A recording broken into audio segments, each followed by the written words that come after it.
We're wildflower farmers here at National Wildflower Centre Seeds, and we usually use our combine harvester to collect the seed from production fields on our farm.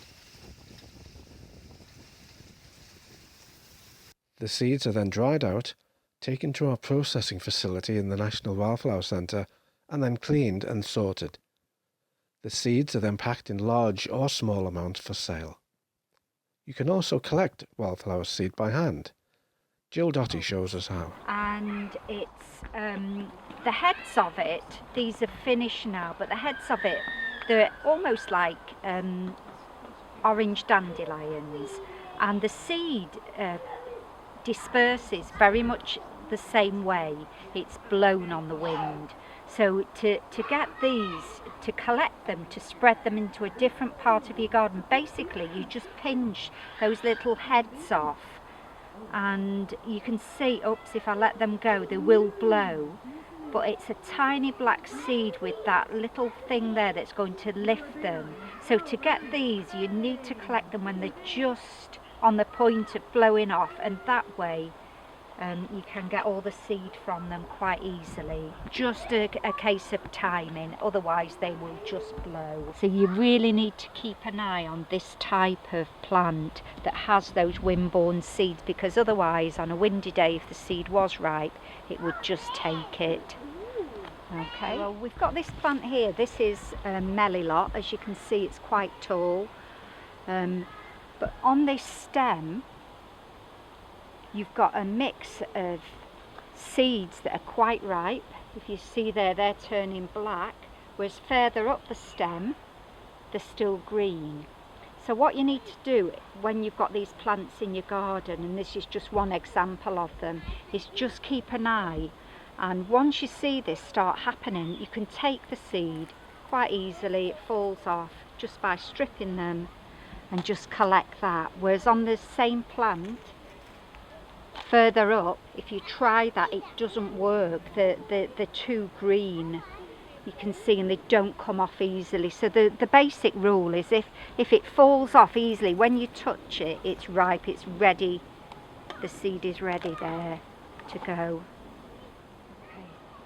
We've been talking right the way through this series about the importance of cutting paths through the wildflower areas. And this is the best time to see why it's important, because you can get into the wildflowers and you can see at this time of year there's not much colour left. There's a little bit of tansy there that's still in flower, and a bit of the cranesbill hanging on. But the overall appearance of this now, it's going quite brown. This is the most important time because it's when the seed is falling. But if you maintain that path all the way through the year that's kept mown quite short, you still get a tidy effect. If there's no path there, it can look a bit unsightly, but with that path it says to your neighbours, whoever wants to see it, that this garden is still cared for. So it is, that just shows you the importance of keeping that mown path.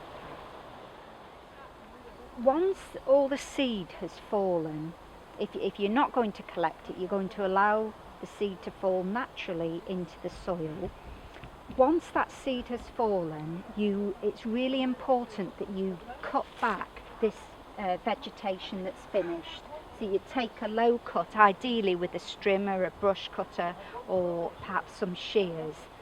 And once you've cut it, you remove the cuttings. And then what happens is the seed that's fallen, the light gets onto it. And this here, this is a good example, because you can see here all these seeds. This is actually fox and cubs that's fallen from the first flowering earlier this year. This is actually grown because it had space to fall into. It's fallen into bare soil, and the plants are growing. They'll overwinter and they'll come through ready to flower next year. So it's really important, after you've allowed the seed to fall, that you cut back the plants, remove the cuttings so that the light can get down. So what we've got here today, we've seen the windborne seeds.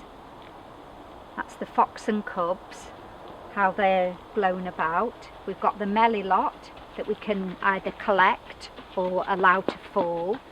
And then another type of seed dispersal is the seeds that actually pop. So this is bird's foot trefoil, and you can see here that these are the seeds inside this pod here. It's brown on one side, but underneath it's still green, so it's not quite ripe enough yet. Once this is ready, it turns dark brown, and then what happens is it just opens up and the seed just pops out and it spreads itself like that. So this one you have to keep a really close eye on if you want to get some bird's foot trefoil, because that's the popping of it there. You can see it's not quite ready, but it will go. Once it's ripe, it will just open and pop. That's why seeds sometimes, the price varies on them. And generally, as a general rule, the harder they are to collect, the more expensive the seed. So you have to keep a really close eye on that, and it's harder to collect, and it's very difficult to collect by machine. It's much better harvested by hand.